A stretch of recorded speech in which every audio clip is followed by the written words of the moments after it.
Praise the Lord. फिर से एक बार मैं दूसरे भाग में आपको मिलूंगी। प्रार्थना किस प्रकार से करते हैं, है ना। तो हम यहाँ पहुंच चुके थे कि परमेश्वर का राज्य, है ना। तो मत्ती का 6:10 में थे हम लोग कि यहाँ लिखा है तेरा राज्य आए। राज्य के विषय में हम बातचीत कर रहे थे। तो तेरा राज्य आए का मतलब क्या है? परमेश्वर तेरा शहर आए। यहाँ पर यीशु मसीह परमेश्वर की संस्कृति को लेकर पृथ्वी में उतरे थे, परमेश्वर के राज्य को लेकर उतरे थे, परमेश्वर के राज्य में मनुष्यों को मिलाने के लिए उतरे थे। तो यहाँ लिखा है प्रभु तेरा शहर इस पृथ्वी पर आए, तेरा राज्य इस पृथ्वी पर आए, तेरे नियम इस पृथ्वी पर लागू हो, तेरी पवित्रता, तेरे छुटकारे, तेरा प्रेम, तेरा हुकुम पृथ्वी पर आए। मत्ती 6:10 तेरी इच्छा, आगे का हिस्सा उसके, तेरी इच्छा जैसे स्वर्ग में पूरी होती है वैसे ही पृथ्वी पर भी पूरी हो। जैसी तेरी मर्जी स्वर्ग में पूरी होती है, जैसे तेरी इच्छा स्वर्ग में पूरी होती है। इसका मतलब क्या है?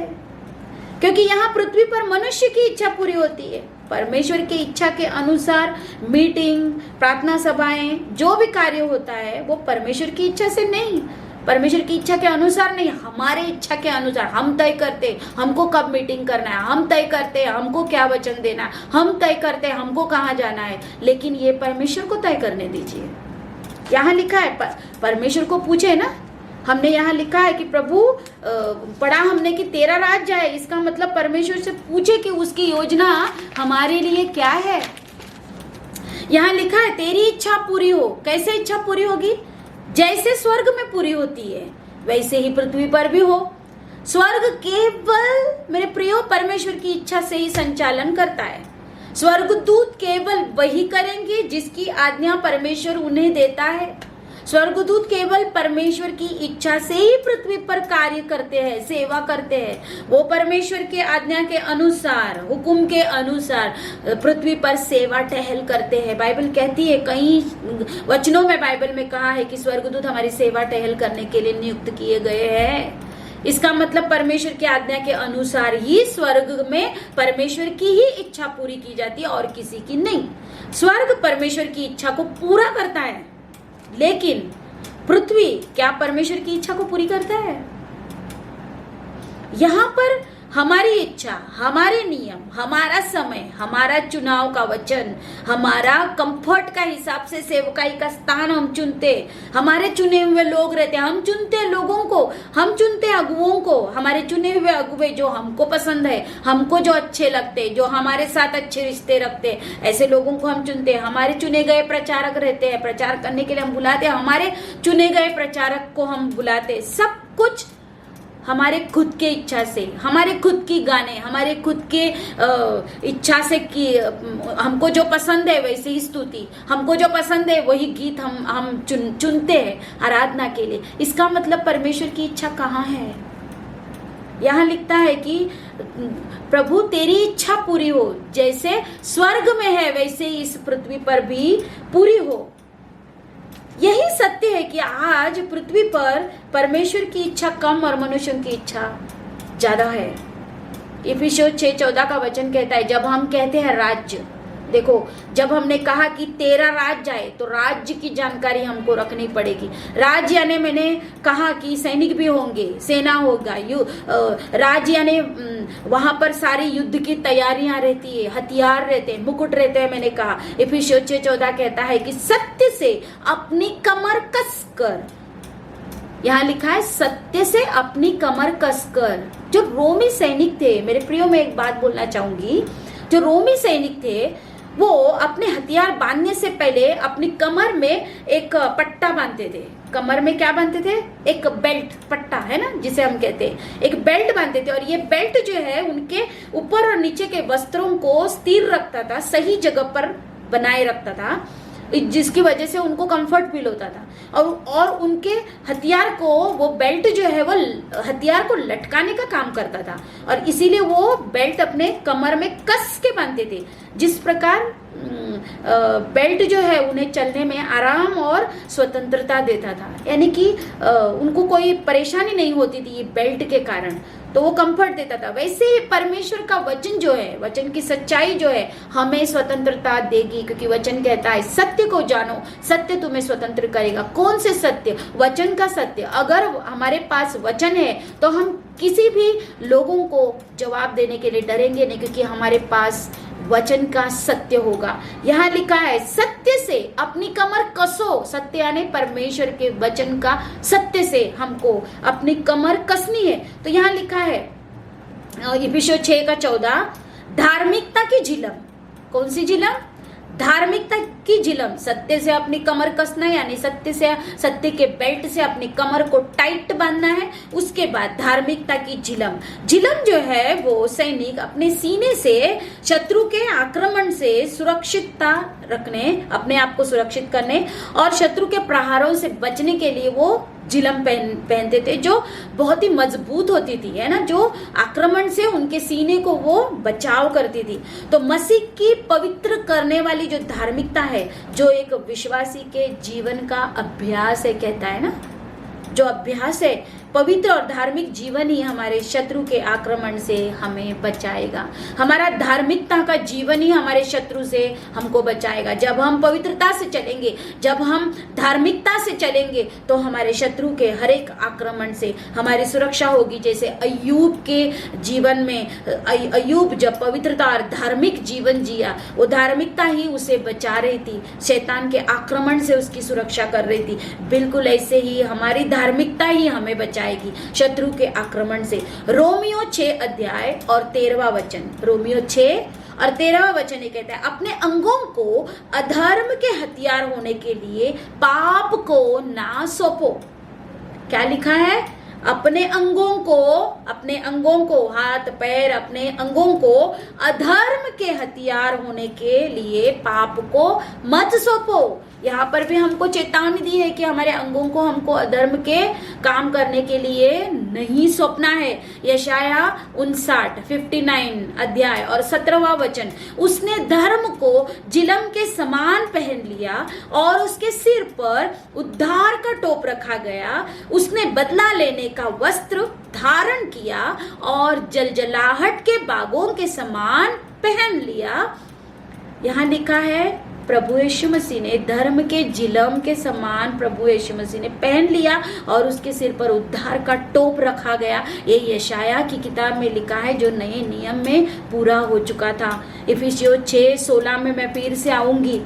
ढाल, अभी मैं आऊंगी ढाल। बेल्ट हो गया, जिलम हो गया, अभी मैं आऊंगी ढाल। ढाल एक ढाल जो था वो जो अपने सामने रखते हैं ना सैनिक, तो वो ढाल जो है उस रोमी साम्राज्य के समय पर एक ऐसी लकड़ी से बनाया जाता था जो मजबूत होता था और वो 1 फुट चौड़ा होता था और 4 फुट लंबा होता था। उसकी लंबाई 4 फुट की होती थी और उसके ऊपर जो है वो चमड़ा और कपड़ा चढ़ा होता था। क्यों चमड़ा और कपड़ा क्यों रखते थे? क्योंकि अग्निमय बाण जो शत्रु की तरफ से आते है ना, शत्रु की तरफ से जब आक्रमण के अग्निमय भी बाण आते तो वो तीर बुझ जाते थे। इस प्रकार से उस ढाल की बनावट थी कि वो अग्नि से बाणों से रक्षा करते थे।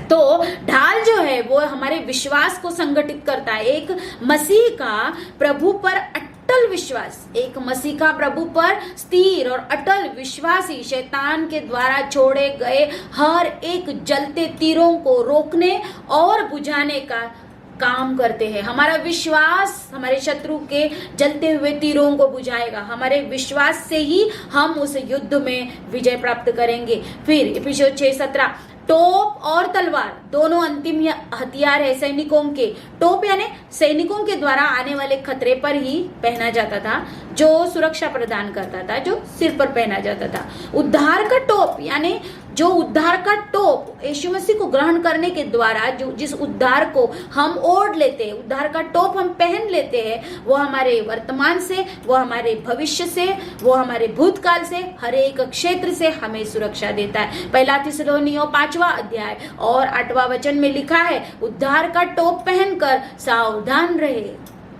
यहाँ पर भी लिखा है उद्धार का टोप पहनकर हमें सावधान रहना है।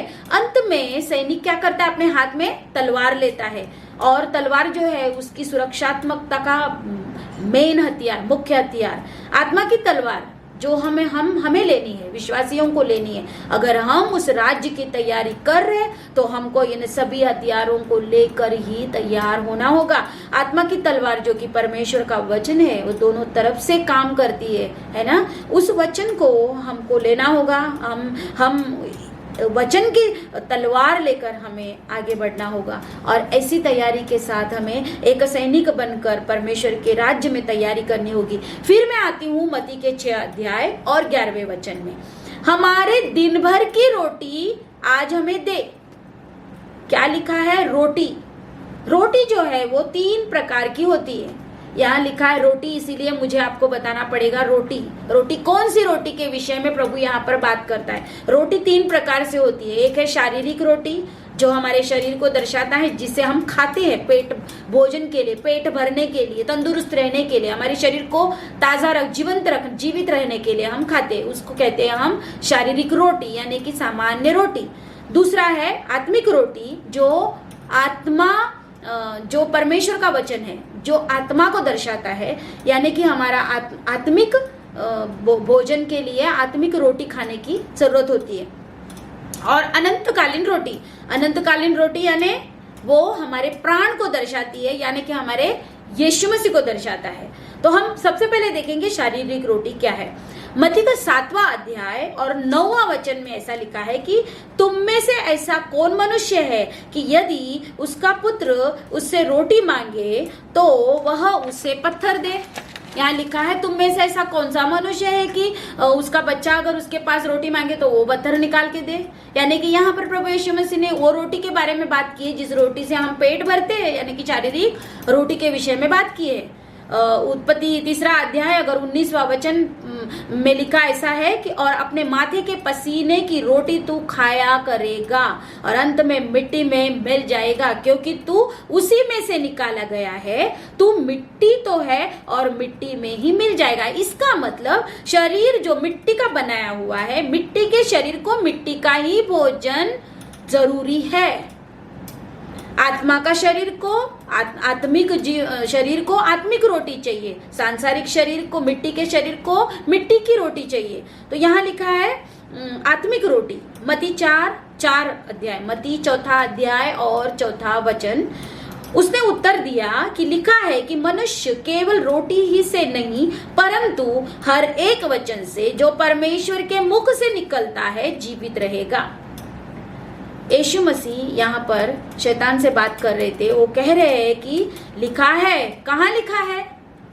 मैं पढ़ूंगी कहाँ लिखा है। व्यवस्था विवरण 8 अध्याय और 3 वचन, जहां लिखा है, जिसके विषय में प्रभु यीशु मसीह नए नियम में बता रहे थे। एग्जैक्ट वही वचन जो पुराने नियम में भविष्यद्वक्ता के ऊपर प्रकट किया गया था, वही वचनों को प्रभु यीशु मसीह नए नियम में दोहरा रहे।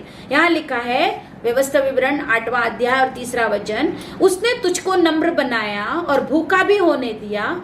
फिर वह मन्ना जिससे न तू और न तेरे पुरखा ही जानते थे कि वह तुझको खिलाया, इसीलिए कि वह तुझको सिखाए कि मनुष्य केवल रोटी ही से नहीं जीवित रहता परंतु जो जो वचन यहोवा के मुंह से निकलते हैं उन्हीं से वह जीवित रहेगा। जो यशाया ने लिखा वही वचन प्रभु यीशु मसीह यहाँ पर भी बोल रहे। कौन सा वचन? प्रभु यीशु मसीह कह रहे कि यहाँ वो दिखा रहे कि मैं ही हूँ वो रोटी जो स्वर्ग से उतरी है ना। यूहन्ना 1 अध्याय में आदि में वचन था, वचन परमेश्वर के साथ था, वचन ही परमेश्वर था और वो देहधारी होकर आया। कैसे देहधारी हुआ? मरियम के गर्भ से होकर इस पृथ्वी पर आया। और वो वचन, वो रोटी जो स्वर्ग से उतरी थी, वो रोटी जो आत्मिक रोटी जिसका वचन आज हम पढ़ते हैं, वो आत्मिक रोटी जिसके विषय में वहां यीशु मसीह कह रहा था। आत्मा को आत्मिक भोजन की जरूरत है और आत्मिक भोजन, आत्मिक रोटी परमेश्वर का जीवित और प्रबल वचन ही कहता है, जो हमारे आत्मा को जागृत करती है, जीवित रखती है, स्वस्थ रखती है, जिसे खाने के बाद हमारा आत्मा क्या होता है? मजबूत होता है। जैसे शरीर मजबूत होता है वैसे ही हमारा आत्मा भी मजबूत होता है। जब प्रभु यीशु ने ये वचन शैतान से कहे तो वो बता रहे थे कि मैं ही हूं जो देहधारी होकर आया, मैं ही हूं वो जो वचन जिसको आत्मिक रोटी कहते हैं। जो मनुष्य आत्मिक रोटी को खाकर हर दिन उसे पचाता है ना, वो मनन के द्वारा वो तंदुरुस्त रहता है। हमको आत्मिक रोटी खानी भी है और उसे पचानी भी है, उसको मनन करने के द्वारा पचाना भी है। अभी हम आते हैं अनंतकालीन रोटी की तरफ। यूहन्ना 6 अध्याय और 35वां वचन हम देखेंगे। यूहन्ना 6:35 और 51 अगर देखते हैं हम लोग, वही अध्याय में 51 वचन अगर देखते हैं, जीवन की रोटी 51 वचन ये कहता है, यूहन्ना का 6 अध्याय, जीवन की रोटी जो स्वर्ग से उतरी मैं ही हूं। यहाँ पर कौन कह रहा है? प्रभु यीशु मसीह। यदि कोई इस रोटी में से खाए तो सर्वदा जीवित रहेगा, और जो रोटी मैं जगत के जीवन के लिए दूंगा वह मेरा मांस है। यहाँ पर इसका मतलब प्रभु यीशु मसीह ने क्लियरली खुद को अनंतकालीन रोटी कहा गया है। वो कह रहे हैं कि जो स्वर्ग से उतरी हुई रोटी मैं हूं, यदि कोई इस रोटी को खाए तो वो अनंत काल तक जीवित रहे। यीशु मसीह क्यों आए धरती पर? हमारे प्राण को बचाने के लिए। इसका मतलब हमारे प्राण को बचाने की रोटी, अनंत काल तक हमारे प्राण को बचाए रखने की रोटी, वो खुद यीशु मसीह, जिसने अपने प्राण को, पवित्र लहू को हमारे लिए बहाया गया।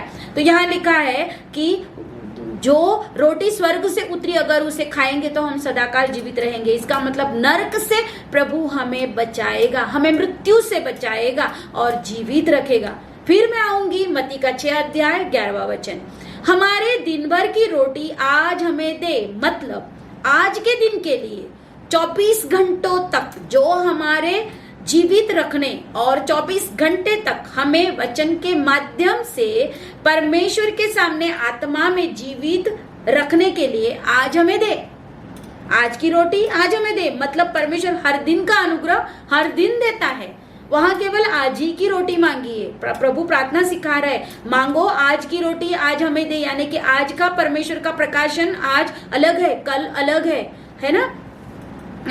जिस प्रकार और यहाँ लिखा है परमेश्वर ने इजराइलों को, जैसे जैसे हम देखते हैं इजराइलों को निर्गमन की किताब में कहा है कई जगह पर कि मैं तुम्हें रोज का ताजा मन्ना दूंगा, तुम बटोर के मत रखो, तुम इकट्ठा करके मत रखो। इसका मतलब परमेश्वर हर दिन का मन्ना, हर दिन की रोटी हमें देगा। वचन ये भी कहता है कि कल की चिंता मत करो, कल खुद ब खुद कल की चिंता कर लेगा। इसका मतलब हमको आज की चिंता करनी, हमको आज के अनुग्रह की चिंता करनी, हमको आज के प्रकाशन की चिंता करनी है। तो मत्ती 6:12वां वचन में मैं आती हूँ, और जिस प्रकार हमने अपराधियों को हमने क्षमा किया, इसका मतलब सबसे पहले हमें अपने अपराधियों को क्षमा करना है। कैसे क्षमा करना है?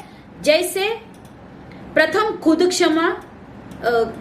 क्षमा मांगने की पहल करें। क्षमा का मतलब है फिर से उस बातों को याद करना, फिर से उस बातों को याद रखना। क्षमा का मतलब फिर से पहले के जैसे स्थान पे आना, फिर से पहले जैसा प्रेम करना। धरती पर हमारे अपराधियों को हमको सबसे पहले क्षमा करना है, हमको पहल करना है। वो करने के लिए इंतजार नहीं करना है, हमको खुद होकर जाना है, हमको खुद होकर क्षमा मांगना है। ये प्रभु यीशु मसीह उनको सिखा रहा है कि जैसे हमने अपने अपराधियों को क्षमा किया, क्या हमने हमारे अपराधियों को क्षमा किया? प्रार्थना करने से पहले क्या हम अपने अपराधियों को क्षमा करते हैं? क्षमा का मतलब मैंने अब भी कहा, फिर से वही प्रेम, सिर्फ दिखावे के लिए क्षमा नहीं है ना। वो तब परमेश्वर भी जो स्वर्ग में है क्षमा करेगा। इसका मतलब परमेश्वर से क्षमा चाहिए तो पृथ्वी पर सबसे पहले मार्ग बनाना होगा दूसरों को क्षमा करने के द्वारा। वैसे ही तू भी हमारे अपराध क्षमा कर। जब हम यहाँ अपने भाई बंधु दोस्त जो भी है हमारे रिश्तेदार, उनको हम क्षमा करते हैं, अगर हम धरती पर ही क्षमा नहीं करेंगे तो परमेश्वर कैसे हमें क्षमा करेगा? आमेन, हालेलुया। और मत्ती का 6:13 में आएंगे, और हमें परीक्षा में न डाल। परीक्षा में न ला लिखा है यहाँ पर। परीक्षा का मतलब क्या है? परीक्षा कौन सी हमारे सामने? कई ऐसी दुविधाएं आती है, जैसे लालच, व्यभिचार, लालसा। तब हमें निर्णय लेना कठिन होता है ना। अच्छे और बुरे के बीच में हमको खड़ा रखता है प्रभु। लालच, उस तरफ जाऊं तो बहुत धन दौलत है, लेकिन वो अगर नहीं जाऊं तो पैसे नहीं मिलेंगे। और पवित्रता से चलूं तो मुझे वो काम करने के लिए रुकावटें हैं। यहाँ दुविधाएं हैं, दोनों तरफ दुविधाएं। निर्णय लेना कठिन है, लेकिन वह हमारे निर्णय की परीक्षा है। याद रखे, वह हमारे धार्मिकता की परीक्षा है। लुका 22 अध्याय और 22वां अध्याय लुका का 61 का वचन। तब प्रभु ने घूमकर पतरस की ओर देखा और पतरस को प्रभु की वह बात याद आई जो उसने कही थी कि आज मुर्गे के बांग देने से पहले तू 3 बार मेरा इनकार करेगा।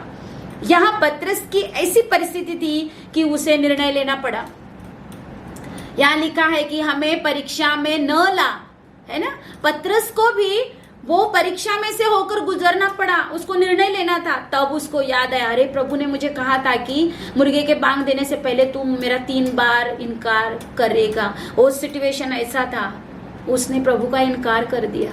हम कई बार प्रियो परमेश्वर का इनकार करते हैं। हमारी परिस्थितियों में हम निर्णय लेते हैं संसार का, हम निर्णय में उनको चुनते हैं जो सांसारिक है, परमेश्वर को नहीं। परंतु यहाँ लिखा है बुराई से बचा। बुराई यानी वो बुरे काम जो परमेश्वर की नजर में बुरे है ना। बुरे काम, उदाहरण के लिए निर्गमन के किताब में से हम मूसा का उदाहरण ले सकते हैं। निर्गमन 2:11 और 15। मूसा जब जवान हुआ, यहाँ लिखा है, और उसने बाहर अपने भाई बंधुओं के दुखों पर दृष्टि की और देखा कि मिस्री जन इब्री भाई को मार रहे थे। तब मूसा ने जाकर उस मिस्री को मार डाला और बालू में छिपा दिया, है ना। मूसा ने किसी की हत्या की। यहाँ पर वो खुद ही इजराइलों को, इब्रियों को बचाना चाहता था। ये बुराई के काम है। वो जो उसने किया, मर्डर, किसी की हत्या, ये बुरा काम है। उसके पीछे अच्छा उद्देश्य जरूर था, लेकिन एक काम बुरा था। ऐसा करने के द्वारा हम परमेश्वर की इच्छा को पूरा नहीं कर सकते हैं प्रियो। तो निर्गमन 32 का अध्याय अगर हम पढ़ते 19वां वचन, वहां लिखा है जो परमेश्वर ने अपने उंगलियों से लिखी गई तख्तियों को मूसा को दिया, क्योंकि परमेश्वर यहाँ मनुष्य से लिखित, देखो जब तख्तियों को परमेश्वर ने मूसा के हाथों में दिया, जब मूसा मोरिया पर्वत पर गया और जब परमेश्वर ने उसको तख्तियों को दिया, और जब वो तख्तियां जो थी वो परमेश्वर ने अपने हथेलियों से, अपने उंगलियों से लिखी गई थी। कुछ मैसेज परमेश्वर यहोवा मनुष्यों के साथ कम्युनिकेट करना चाहता था इन तख्तियों के द्वारा, और वो तख्तियां उसने मूसा के हाथ में दी थी। और जब मूसा उन तख्तियों को लेकर पर्वत पर से नीचे उतरा और जब उसने देखा लोगों की हालात, वो मूर्तियों की पूजा कर रहे थे, अन्य देवता की आराधना करते हुए वो नाच गा रहे थे, मतवाले हो रहे थे, ये सब देखकर मूसा क्रोधित हो गया और उसने क्या किया, गुस्से में आकर वो दोनों तख्तियां तोड़ डाली। ये बुरा काम। परमेश्वर की इच्छा थी कि उन तख्तियों के द्वारा परमेश्वर कम्युनिकेट करे, लेकिन परमेश्वर जो न्यायी परमेश्वर है वो न्याय करता, लेकिन मूसा को ऐसा नहीं करना चाहिए था। ये बुरा काम। देखो मकसद अच्छा है, लेकिन वो काम बुरा है। उद्देश्य के लिए कुछ बुरा काम करके परमेश्वर की इच्छा को पूरा नहीं किया जाता है। फिर क्योंकि परमेश्वर के विचार हमारे लिए अटल है। जो परमेश्वर के कानून है वो बड़े ही गंभीर होते हैं प्रियो, उसे हम बदल नहीं सकते। कुछ बातें, कुछ काम जो हमें ठीक लगता है, लेकिन परमेश्वर को नहीं। केवल परमेश्वर जानता है कि हमें कब बुराई से कैसे हम अपने बुराई में फंसने वाले हैं, क्योंकि यहोवा हमारे आज, कल और आने वाले दिन को जानता है।